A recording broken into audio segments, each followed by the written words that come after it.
He held my hand and whispered, 3 days until it's mine. Then I realized the woman everyone thought was dying had just opened her eyes and heard everything. I'm Emily, and I clean hospital rooms for a living. My job is simple. Stay invisible, don't ask questions, and keep moving. That Tuesday in Chicago, I was doing exactly that in room 405 of Chicago Memorial Hospital when I accidentally became part of a 150 million murder plot. The woman in the bed was Catherine Sterling. If you lived in Chicago and saw a glass tower downtown, chances were she owned it. Liver failure, they said. Terminal coma. Her husband Brandon stood beside her, all expensive cologne and Italian leather shoes. I was on my knees scrubbing baseboards when I heard him lean close to her ear. Just 3 more days, he whispered, stroking her limp hand. 3 days, and you'll finally be gone, and all of this becomes mine.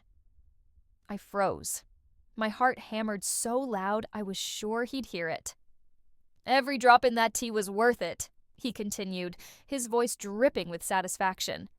Then he straightened his tie, checked his Rolex, and walked out whistling. That's when Catherine Sterling opened her eyes and looked directly at me. I dropped my scrub brush. It clattered against the tile floor, impossibly loud in the sudden silence. She wasn't in a coma. She was trapped, paralyzed, conscious of everything. And she just heard her husband confess to poisoning her.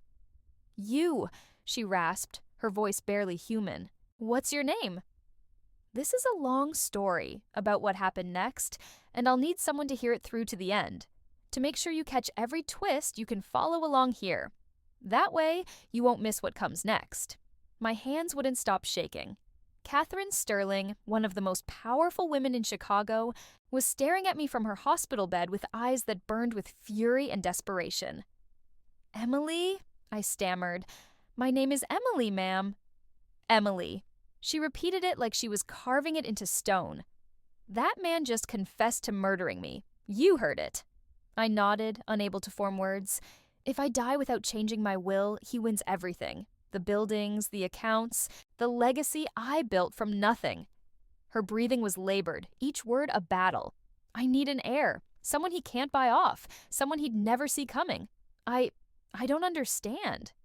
You're going to inherit everything, Emily. In exchange, you're going to make sure Brandon Sterling goes to prison for what he did to me. I thought she was delirious. Maybe the poison had reached her brain. But then, she told me to open the nightstand drawer. Inside was a burner phone. Call my attorney, Gerald Caldwell. Tell him Catherine needs emergency estate revision. He'll come. My whole body trembled as I dialed. Within 40 minutes, a silver-haired man in a 3-piece suit rushed through the door with a notary trailing behind him. Mr. Caldwell's face went pale when Catherine explained what she'd overheard and what she wanted to do.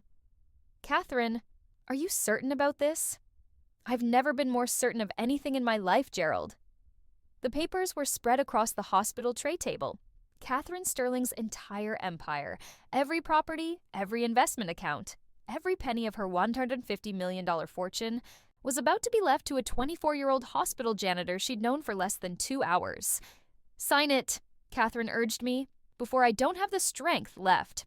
My hand shook so badly I could barely hold the pen. I kept thinking about my studio apartment with the broken heater, about the ramen noodles I'd eaten for dinner 3 nights in a row.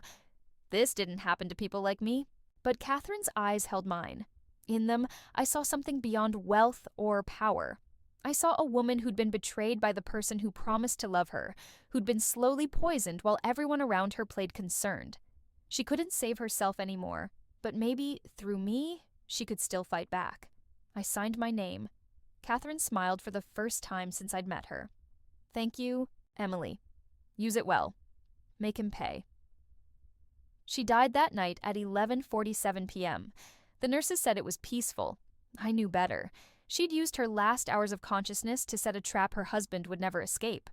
The next morning, Mr. Caldwell called me. The reading of the will is scheduled for tomorrow at 2 p.m. Brandon Sterling has already confirmed his attendance. Miss Emily, I hope you understand what you've agreed to. I didn't. Not really.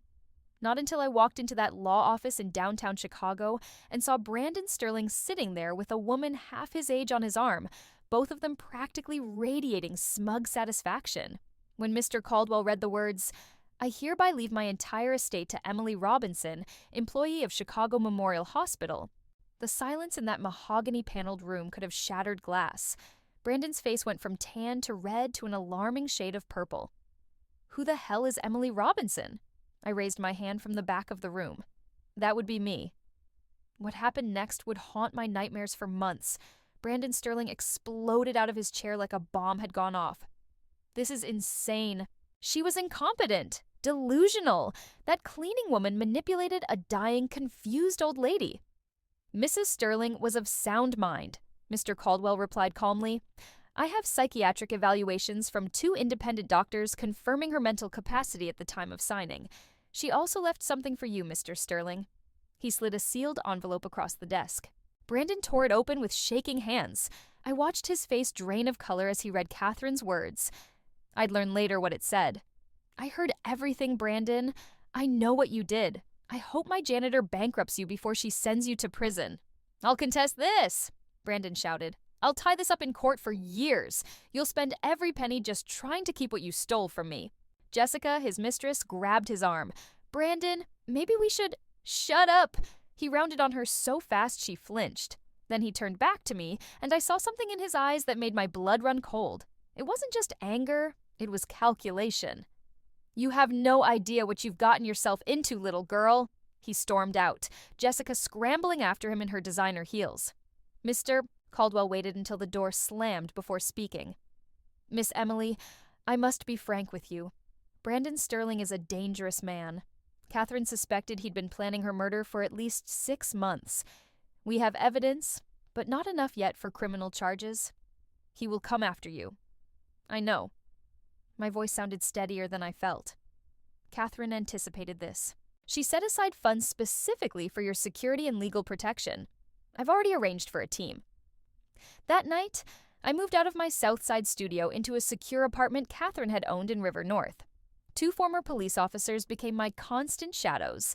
It felt surreal, like I was playing dress-up in someone else's life.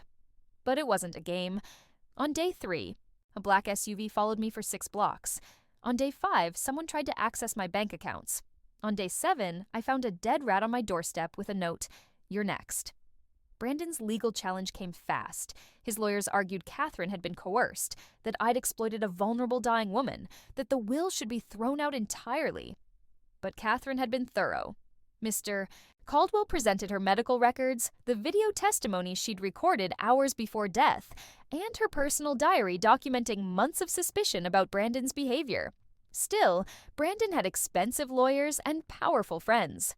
The case could drag on for years, and I knew from the escalating threats that he wasn't planning to wait for the courts to decide. That's when Mr. Caldwell showed me Catherine's insurance policy. Hidden in a safety deposit box was a flash drive containing months of financial records. Brandon had been slowly draining Catherine's accounts, forging her signature, and funneling money into offshore accounts under his and Jessica's names. It was systematic fraud, likely to cover gambling debts we'd later discover. She documented everything, Mr. Caldwell explained, but she needed concrete proof of the poisoning. That's where you come in. What do you mean? Brandon doesn't know Catherine told you about the poisoning. He thinks you're just a lucky janitor who happened to be in the right place at the right time. Catherine believed he'd try to silence you, and in doing so, he'd make a mistake. We just need to catch him in the act. You want me to be bait. I want to give you the choice Catherine didn't have. I thought about the woman who'd looked at me from that hospital bed, who'd trusted a stranger with her life's work because she had no one else left to trust. Brandon Sterling had slowly poisoned his wife while pretending to love her. He'd stolen from her, cheated on her, and planned to erase her memory by squandering everything she'd built. What do I need to do? Mr. Caldwell smiled grimly. First, we need to make him desperate enough to act, and I know exactly how to do that. Making Brandon desperate turned out to be easier than I thought. All I had to do was start living Catherine's life publicly. Mr. Caldwell arranged for me to attend a charity gala at the Four Seasons, one Catherine had sponsored for years. I wore a dress that cost more than my entire previous wardrobe combined, and walked into that ballroom with Catherine's attorney on one arm and Chicago's deputy mayor on the other. Brandon was there with Jessica. I watched his face twist with rage as I laughed at some donor's joke, as I accepted congratulations on my inheritance, as people who'd never looked twice at me now hung on my every word. But I wasn't there just to taunt him. Mr. Caldwell had coached me carefully. I played the part of the naive young woman overwhelmed by sudden wealth, someone who'd be easy to manipulate. At one point, I engineered a moment alone with Brandon near the bar. "Mr. Sterling," I said quietly, "I never wanted any of this. Your wife was kind to me in her final hours, but I know this money should have been yours." He studied me with those predator eyes. "Then give it back." "I can't. Not without the court's approval. But," I let my voice drop to a whisper, "maybe there's another way. If you drop the contest, I could structure things so you receive a very generous settlement, enough that we both walk away winners." I could see him processing this, weighing whether I was stupid or setting a trap. "How generous? 20 million. Paid quietly, no publicity, no lawyers.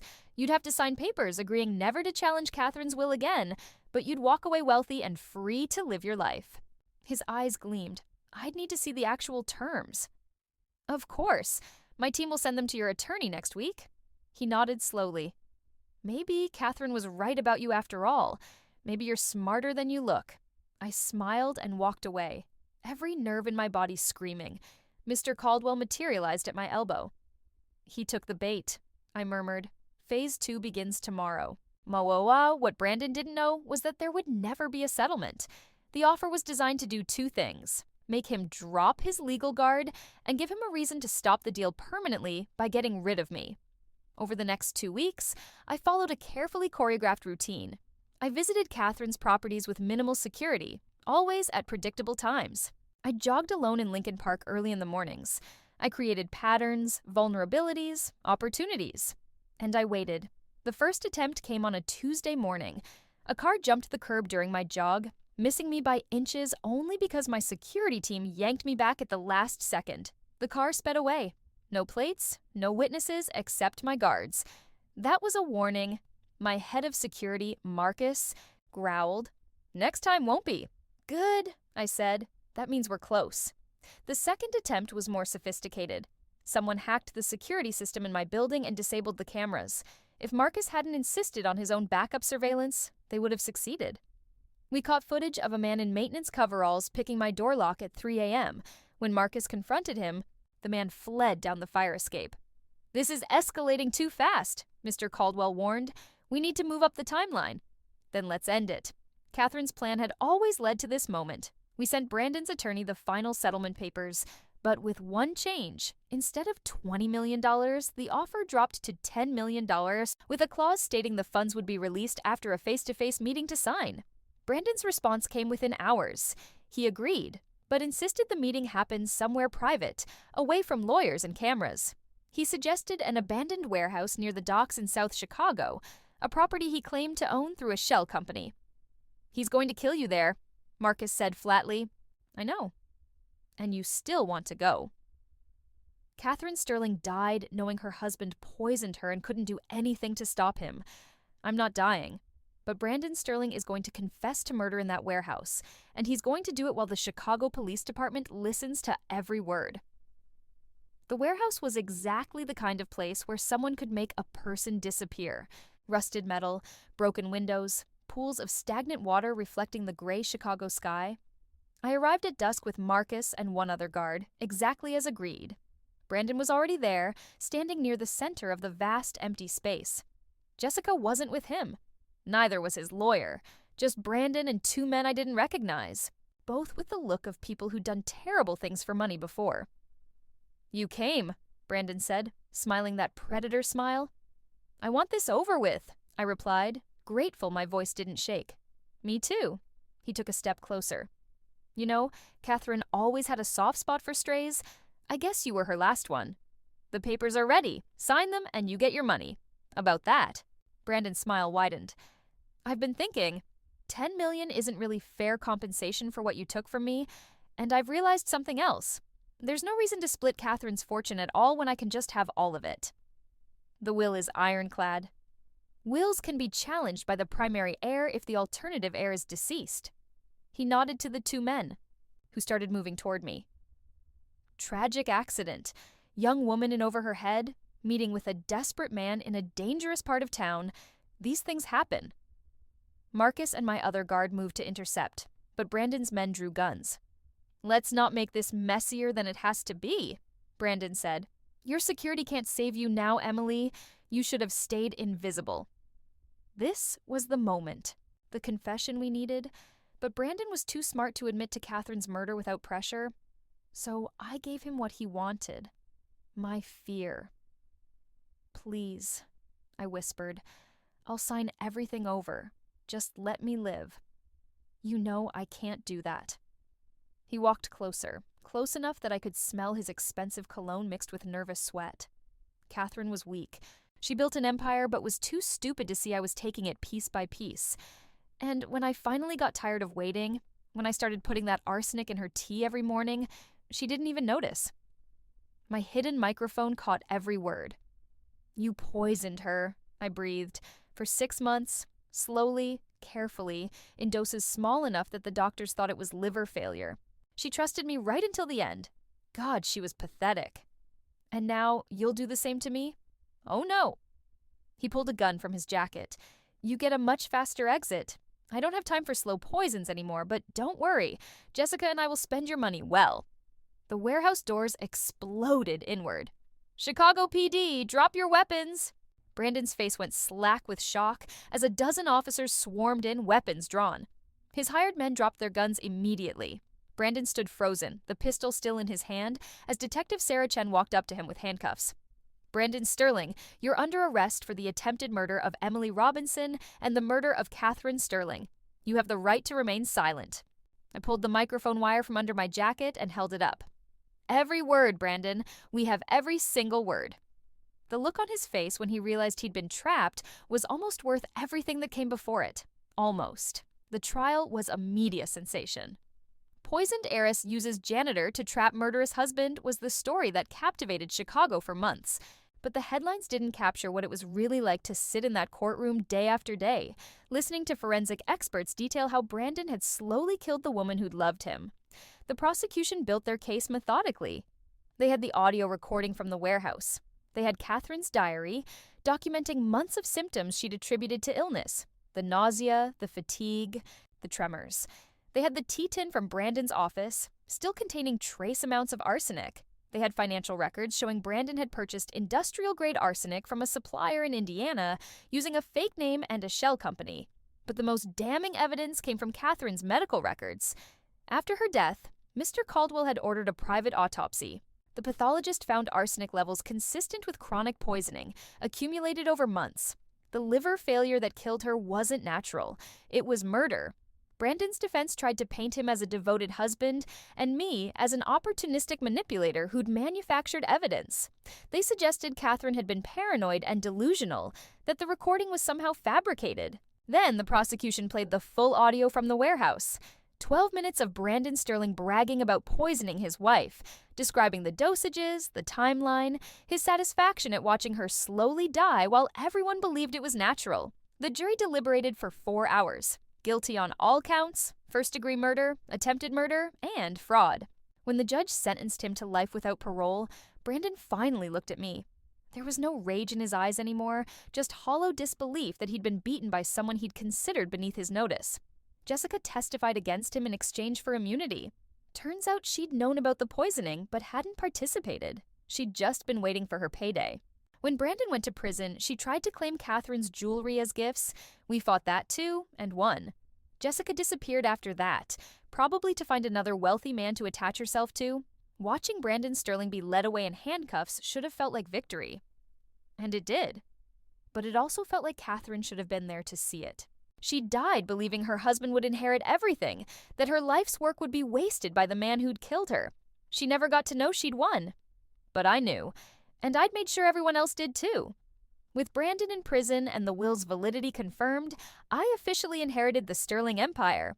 $150 million in assets, 17 commercial properties, and a reputation as the woman who'd taken down one of Chicago's most prominent businessmen. People looked at me differently now, not through me, like they had when I was pushing a mop, but at me with a mix of respect, curiosity, and sometimes fear. I was Emily Robinson, the janitor who'd become a millionaire, the woman who'd trapped a killer. But I wasn't interested in being famous. Catherine hadn't left me her fortune so I could live in luxury. She'd left it to me for a purpose. 6 months after the trial ended, I announced the creation of the Catherine Sterling Foundation.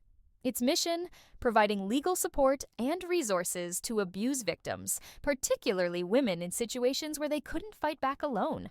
Catherine Sterling couldn't save herself, I said at the press conference, but she saved me, and through me, she'll save others. Mr. Caldwell became the foundation's legal director. Marcus headed our security division, protecting women fleeing dangerous situations. We hired investigators, attorneys, and counselors. We opened a shelter in Catherine's name. I kept one of Catherine's properties for myself, a brownstone in Lincoln Park. Not the biggest or fanciest, just comfortable. I kept working too, not as a janitor, but as the foundation's executive director. The work felt right. It felt like honoring the woman who'd looked at me from that hospital bed and seen not a cleaner, but someone worthy of trust. Some nights I still dream about that day in room 405. I hear Brandon's voice saying, "Just 3 more days." I see Catherine's eyes opening, burning with determination even as her body failed her. People ask me sometimes if I feel guilty about inheriting so much money from someone I barely knew. The answer is no. Catherine didn't give me her wealth because she liked me. She gave it to me because I was there, because I heard the truth, and because she knew I'd do what she couldn't. Make sure Brandon Sterling paid for what he'd done. In the end, that's what justice looks like. Not a perfect legal system, not Hollywood revenge, just one woman trusting another woman to finish the fight she'd started. Catherine Sterling taught me that being invisible isn't weakness. Sometimes it's the greatest advantage you can have. I thought the story ended with Brandon's conviction. I was wrong. 3 months after the trial, Mr. Caldwell called me to his office. His face had that grim expression I'd learned meant serious trouble. "We have a problem, Emily. Brandon is trying to contest the will again. From prison." How is that even possible? He was convicted of murdering Catherine specifically to inherit her money. He's claiming new evidence, something about Catherine having a daughter no one knew about. My blood went cold. Catherine never mentioned any children. Because she gave the child up for adoption when she was 17. It's in sealed records that Brandon somehow accessed through his remaining connections. He's arguing that Catherine's biological daughter should inherit, not you. If he can invalidate the will on those grounds, create chaos in the estate, he thinks his family might still benefit from the legal fees draining the assets. But it was worse than that. 2 weeks later, a woman showed up at the foundation's office claiming to be Sarah Chen, no relation to the detective who'd arrested Brandon, Catherine's daughter. She had DNA results proving the biological connection and a lawyer demanding her rightful inheritance. She looked nothing like Catherine. Where Catherine had been sharp angles and fierce intelligence, Sarah was soft, nervous, with eyes that wouldn't quite meet mine. "I didn't know who my birth mother was until 6 months ago," she explained. "Brandon Sterling contacted me after he was arrested. He said Catherine had abandoned me as a baby, and that I had the right to know the truth. Brandon is a murderer who's trying to steal from his victim even from prison," I said bluntly. "Whatever he told you is a lie." "Maybe, but the DNA doesn't lie. I am Catherine Sterling's daughter, and legally, I have a claim to her estate." Tida, the legal battle that followed was worse than anything Brandon had thrown at me. Sarah's lawyers argued that Catherine's biological child had priority over a stranger, regardless of Catherine's stated wishes. They painted me as an opportunist who'd manipulated a dying woman, while Sarah was the innocent daughter who'd been abandoned. The media ate it up. "Secret daughter emerges to challenge janitor heiress" was the headline that followed me everywhere. But something about Sarah's story didn't fit. If Brandon had only contacted her after his arrest, how did he even know about her? Catherine's adoption records were sealed, requiring a court order to access. Brandon shouldn't have been able to find them from prison. I set Marcus and his team to investigate. What they uncovered made me sick. Sarah Chen wasn't working alone. She was engaged to Thomas Sterling, Brandon's nephew. The same nephew who'd inherited Brandon's share of a commercial real estate company. The same nephew who stood to gain millions if we lost control of Catherine's estate. "She's a plant," Marcus explained. "The DNA is real. She is Catherine's biological daughter. But Brandon knew about her years ago. He'd been tracking her as insurance in case he ever needed leverage against Catherine. When his murder plan failed, he activated his backup. Sarah thinks she's reclaiming her birthright. She doesn't realize she's being used. We brought this information to Mr. Caldwell. The question is, can we prove Sarah is acting in bad faith? Because if she genuinely wants a relationship with her late mother's legacy, the court might side with her regardless of Brandon's manipulation. I made a decision then that Catherine would have understood. I invited Sarah to meet me privately at the foundation. She came, wary and defensive. We sat in Catherine's old office, the one I'd preserved exactly as she'd left it. "You think I'm a fraud?" Sarah said immediately. "No, I think you're being used by people who don't care about you or Catherine's memory. They just want money." "That's not true. Thomas loves me. Thomas Sterling's business is worth millions, but it's leveraged and failing. Brandon taught him everything he knows about manipulating people. I'm not saying he doesn't care about you. I'm saying he cares about Catherine's money more." Sarah's jaw tightened. "You can't prove any of that." "Actually, I can. Marcus's team found evidence that Thomas and Brandon have been corresponding through third parties since Brandon's incarceration. They planned this entire thing. You weren't supposed to get any money, Sarah. You were supposed to tie up the estate in legal challenges long enough for Thomas to drain the assets through his business connections to Catherine's properties." I showed her the evidence. Emails between Thomas and a proxy discussing Operation Air. Financial records showing Thomas had paid for Sarah's DNA test and attorney fees. Text messages where Thomas referred to Sarah as useful. I watched her face crumble as the truth sank in. "I thought he loved me," she whispered. "Maybe he did, in his way. But Brandon Sterling's family is poison, Sarah. They destroy everyone they touch." She was silent for a long time. Then, "What was she like? My mother?" I told her about Catherine, not the business magnate, but the woman who'd looked at me from that hospital bed and decided to trust a stranger, who'd used her dying hours to set a trap for her murderer, who'd been fierce and brilliant and alone. "She gave me up because she was 17 and had nothing," Sarah said quietly. "I grew up in foster care wondering why I wasn't worth keeping, and now I find out she built an empire and left it to someone she'd known for 2 hours instead of trying to find me. Catherine didn't know you were looking for her, but she knew that whoever inherited her fortune would have a choice. Use it selfishly or use it to help others. She bet on me making the right choice. I think if she'd known about you, she would have hoped you'd make the same one."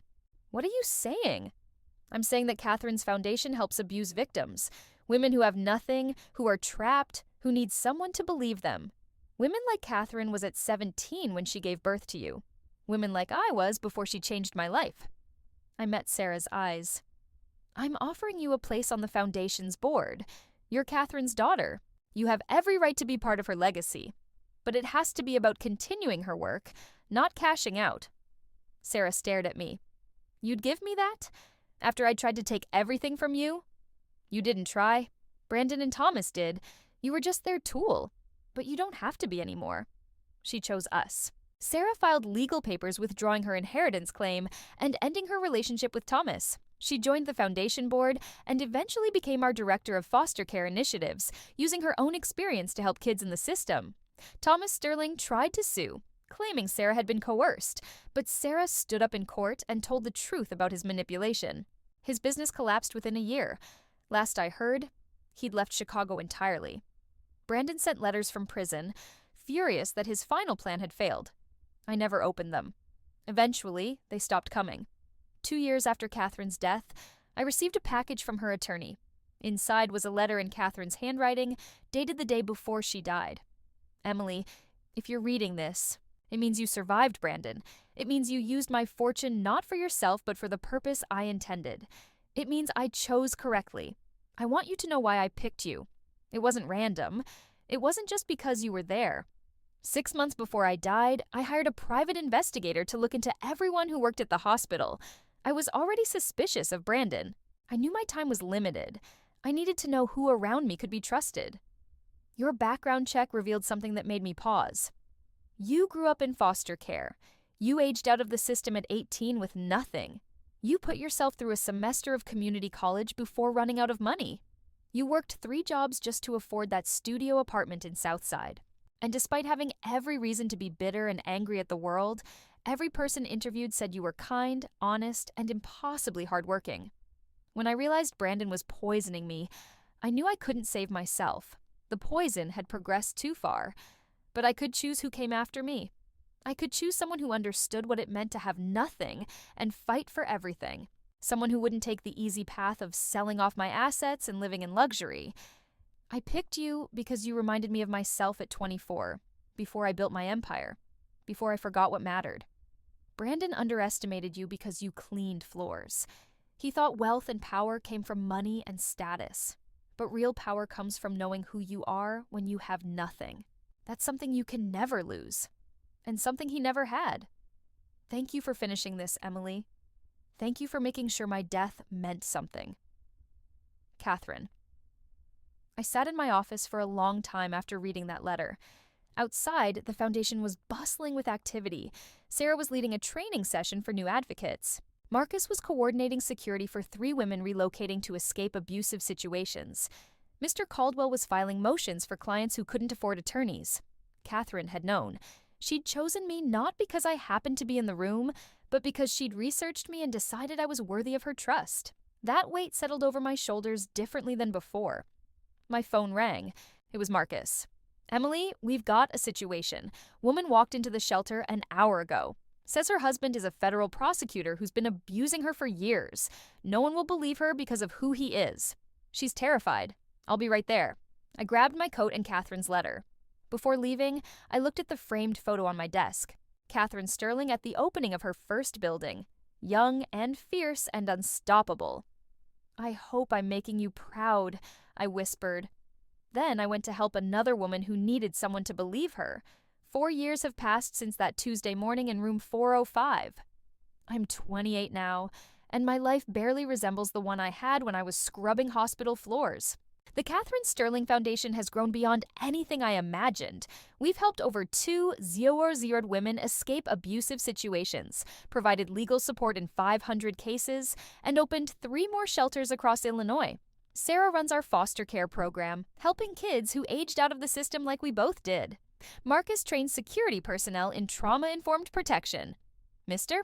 Caldwell still volunteers his legal expertise, refusing to retire because, as he says, Catherine would haunt me if I stopped. Brandon Sterling is still in prison. He'll die there. Sometimes reporters ask if I feel guilty that my testimony put him away for life. I tell them the truth. The only thing I feel is grateful that Catherine gave me the power to stop him. Jessica married a businessman in Miami. Last I heard, he's in the process of divorcing her for infidelity. Some patterns never change. Thomas Sterling declared bankruptcy and left Illinois. Sarah doesn't talk about him anymore. She's found her real family in the foundation and in the kids she helps every day. As for me, I still live in Catherine's brownstone in Lincoln Park. I kept it modest, comfortable, but not extravagant. I still do my own cleaning, not because I have to, but because it reminds me where I came from. Every time I pick up a mop or scrub a counter, I remember the woman I was. Invisible, underestimated, and stronger than anyone realized. I date occasionally, though it's complicated when you're worth $150 million and men don't know whether they're interested in you or your money.